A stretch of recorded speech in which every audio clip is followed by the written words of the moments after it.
Capítulo 34.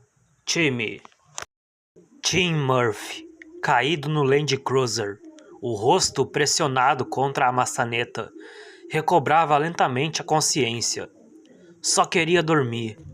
Mudou de posição, sentindo a dor na face, no ponto apoiado no metal.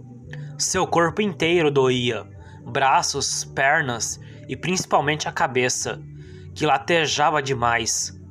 Tanta dor só lhe dava vontade de dormir. Com esforço, ergueu-se, apoiado no cotovelo, e vomitou, sujando toda a camisa. Limpou a boca amarga de Billy com as costas da mão. A cabeça incomodava, sentia-se tonto e nauseado, como se o mundo se movesse, como se balançasse a bordo de um navio. Tim gemeu e virou de costas, afastando-se da poça de vômito. A dor de cabeça o obrigava a respirar ofegando, e continuava enjoado, como se balançasse. Abriu os olhos e olhou em volta, tentando identificar o local onde se encontrava. Estava dentro do Land Cruiser, mas o carro devia ter caído de lado, porque seu corpo se apoiava na porta do passageiro. Viu o volante e, além dele, os galhos de uma árvore, agitados pelo vento. A chuva estava parando, mas os pingos ainda o atingiam, entrando pelo para-brisa destruído. Ele olhou curioso para os fragmentos de vidro. Não se lembrou do modo como fora quebrado. Não se lembrava de nada, só que estavam parados na estrada. Conversava com o Dr. Grant quando o tiranossauro aproximara-se deles. Essa era a sua última lembrança. Sentiu-se mal de novo e fechou os olhos até que a náusea passou. Notou então um ruído ritmado, como o de um barco. Tonto e enjoado, parecia que o carro se mexia debaixo dele.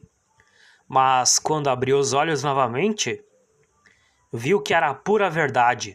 O Land Cruiser se movia mesmo, balançando de um lado para o outro. O carro inteiro balançava. Com esforço, levantou-se, de pé na porta do passageiro, espiou pelo para-brisa estraçalhado. Só viu a densa folhagem, agitada pelo vento, mas aqui e ali enxergou falhas. E além da folhagem, o solo estava a 6 metros de distância. Ele arregalou os olhos, sem entender nada. O Land Cruiser, de lado, encontrava-se preso entre os ramos de uma árvore grande, a 6 metros do chão, movendo-se de um lado para o outro com o vento. "Merda!" ele exclamou. O que faria agora? Ficou na ponta dos pés e olhou para fora, tentando ver melhor, agarrando-se no volante para ter um apoio. O volante girou na sua mão e, com um estalo audível, o Land Cruiser mudou de posição, caindo quase 1 metro no emaranhado de galhos. Tim olhou para baixo e viu o chão distante. "Merda, merda!" Tim repetia. "Merda, merda!" Outro estalo. E o Land Cruiser caiu mais um pouco. Ele precisava sair de dentro do carro. Olhou para os pés. Estava pisando na maçaneta. Agachou-se, ficando de joelhos para analisar o trinco. Não enxergava direito no escuro, mas notou que a porta estava amassada e não abriria. Tentou baixar o vidro da janela, mas também emperrou. Depois pensou na porta de trás. Talvez conseguisse abri-la. Debruçou-se sobre o banco e o Land Cruiser balançou. Cuidadosamente, Tim chegou à traseira e girou a maçaneta da porta, emperrada também. Como sairia dali? Ouvindo um som resfolegante, olhou para baixo. Uma sombra escura passou. Não era o tiranossauro. A forma era mais atarracada e parecia arrastar algo ao se mover. A cauda balançava de um lado para o outro e Tim viu seus longos espinhos. Era o estegossauro, aparentemente recuperado de sua doença. Timmy tentou imaginar para onde teriam ido as outras pessoas. O Gennaro, a Dra. Sattler e o veterinário. Na última vez em que os vira, encontravam-se próximos ao estegossauro. Há quanto tempo isso ocorrera? Ele olhou para o relógio, mas o vidro se quebrara. Não dava para ver os números. Tirou-o do pulso e jogou fora. O estegossauro fungou e seguiu em frente. Agora, o único som era o assobiar do vento nas árvores e os estalos do Land Cruiser quando balançava lá no alto. Ele precisava sair do carro. Timmy agarrou a maçaneta e tentou forçá-la. Sem êxito. Não se movia nem 1 milímetro. Só depois ele entendeu o que estava errado.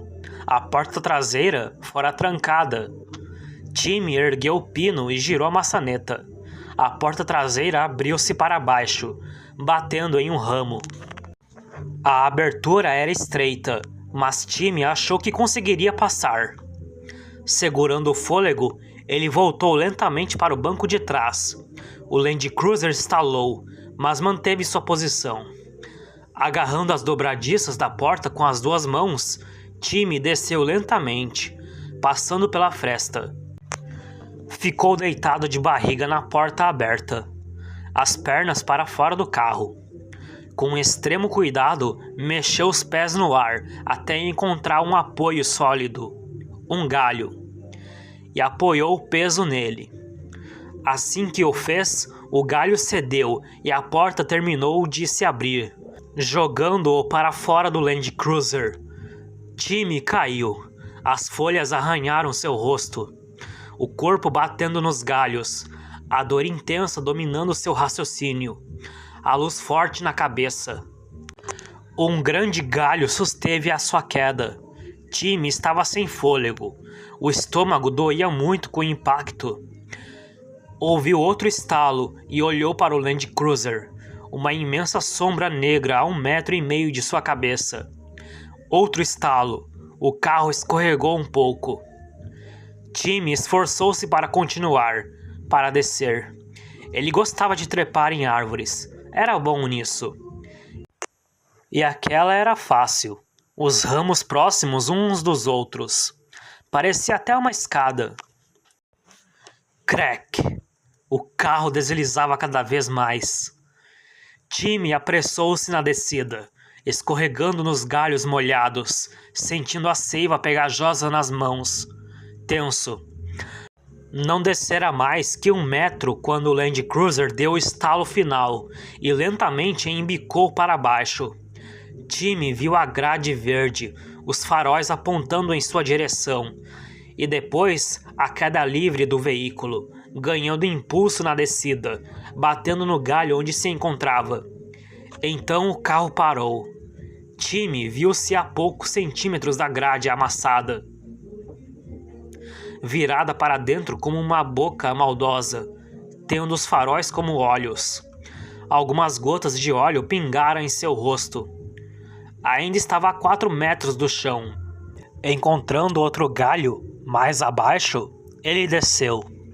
Acima, o ramo cedia com o peso do Land Cruiser, estalando, e o carro estava a ponto de cair em cima dele. Timmy percebeu que não teria tempo de descer mais. Então, soltou-se até o chão. Sentindo que o Land Cruiser descia batendo nos galhos como se fosse um animal a persegui-lo, Timmy, caído de costas no solo, rolou o máximo que pôde, encostando-se no tronco da árvore, enquanto o Land Cruiser batia no chão com um estrondo e uma repentina explosão de faíscas elétricas que penetraram a sua pele e chiaram ao atingir a terra molhada ao seu lado. Timmy levantou-se bem devagar. Na escuridão, ouviu uma fungada e viu o estegossauro que retornava, aparentemente atraído pela queda do Land Cruiser. O dinossauro moveu-se com pachorra, a cabeça baixa. As imensas placas ósseas dispostas em 2 filas na corcunda das costas. Ele se comportava como uma tartaruga monstruosa. Era estúpido e lerdo. Timmy pegou uma pedra e a jogou nele. Vai embora! A pedra bateu numa das placas. O estegossauro continuou avançando. Vai embora! Vai embora! Ele jogou outra pedra, acertando o estegossauro na cabeça. O animal mugiu, virou-se lentamente e voltou por onde viera. Timmy recostou-se nos destroços do Land Cruiser e fitou a escuridão. Precisava encontrar os outros, mas não queria correr o risco de se perder. Sabia que se encontrava em algum ponto do parque, não muito longe da estrada principal. Se conseguisse pelo menos localizar a sua posição, não dava para ver nada no escuro. Foi aí que ele se lembrou do binóculos. Esgueirou-se pelo para-brisa despedaçado do Land Cruiser, encontrando o binóculo e o rádio. Este último, quebrado e mudo, foi deixado de lado. Mas o binóculos ainda funcionava. A imagem verde fosforescente o tranquilizou um pouco. Usando o binóculos, localizou a cerca destruída à esquerda e dirigiu-se para lá. A cerca tinha 4 metros de altura, mas o tiranossauro a esmagara sem esforço. Timmy a cruzou apressado, avançando numa área de densa vegetação, chegando à via principal. Através do binóculos, viu outro Land Cruiser virado de lado. O carro estava vazio. Nem sinal do Dr. Grant nem do Dr. Malcolm. Onde teriam ido parar? Onde estava todo mundo? Ele sentiu um pânico súbito, parado sozinho no meio do mato, à noite, e circulou em torno do carro, vendo o mundo girar pelo binóculos. Algo pálido, na beira da estrada, chamou sua atenção. Era a bola de beisebol de Lex. Ele limpou a lama que a cobria. Lex! Timmy gritou o mais alto que pôde, sem ligar para a possibilidade de atrair algum animal. Depois parou e escutou, mas só o ruído do vento e dos pingos de chuva caindo das árvores chegou aos seus ouvidos. Lex! Ele se lembrava vagamente de que ela estava no Land Cruiser quando o tiranossauro atacou. Teria ficado lá ou fugido? As lembranças do momento do ataque se embaralhavam na sua cabeça. Não tinha muita certeza do ocorrido. Só de pensar ficava enjoado. Parou no meio da estrada, ofegante, em pânico. Lex! A noite parecia se fechar em torno dele. Sentindo o peso da situação, Timmy sentou-se na estrada e choramingou por algum tempo. Quando parou, continuou ouvindo um choro. Era fraco, vinha de algum ponto mais à frente. Há quanto tempo isso aconteceu? Muldoon perguntou, voltando à sala de controle. Ele carregava uma caixa preta de metal. Meia hora. O Jeep de Hardin já deveria estar de volta. Arnold apagou o cigarro. Devem chegar a qualquer momento. Ainda não tem notícias do Nedry? Muldoon quis saber. Não, por enquanto nada. Muldoon abriu a caixa, que continha 6 rádios portáteis. Distribuirei os rádios para o pessoal de serviço no prédio, disse ele, entregando um para Arnold. Carregue o primeiro. São rádios de emergência, mas não costumamos usá-los.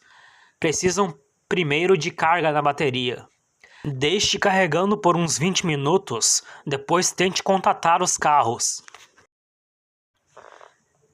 Henry Wu abriu a porta, que indicava fertilização, e entrou no laboratório escuro.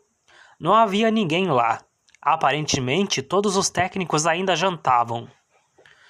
Wu seguiu direto para o terminal de computador e chamou os arquivos de DNA, que precisavam ser guardados no computador. O DNA era uma molécula tão grande que cada espécie ocupava 10 gigabytes do disco óptico, com os detalhes de todas as interações. Precisaria checar todas as 15 espécies, percorrer uma massa enorme de informações. Ainda não entendia bem por que Grant considerava o DNA de Han importante. O próprio Wu, com frequência, não distinguia um DNA de outro. Afinal de contas, a maior parte do DNA das criaturas vivas era basicamente o mesmo. O DNA era uma substância incrivelmente antiga. Os seres humanos que andavam pelas ruas do mundo moderno, carregando seus bebês rosados, pouco paravam para pensar que no centro de tudo, uma substância que iniciara a dança da vida, era um produto químico quase tão antigo quanto a própria Terra. A molécula de DNA terminara sua evolução essencial havia mais de 2 bilhões de anos. Pouco se modificara desde aquela época. Apenas algumas poucas combinações de genes antiquíssimos. Mais nada. Quando se comparava o DNA do homem com o DNA de bactérias, percebia-se que apenas 10% das cadeias revelava diferenças. Essa variação mínima convencera Wu a utilizar qualquer DNA disponível.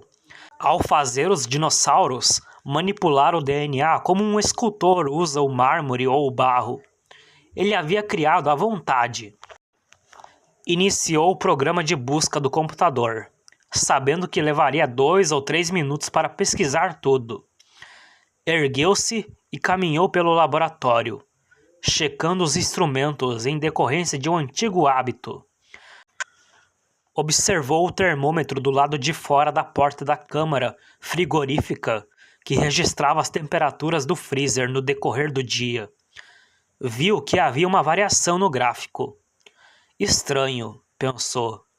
Significava que alguém entrara na câmara. Não fazia muito tempo, aliás. Cerca de meia hora? Mas quem entraria na câmara à noite? O computador emitiu um som de bip, indicando que a busca dos dados fora completada.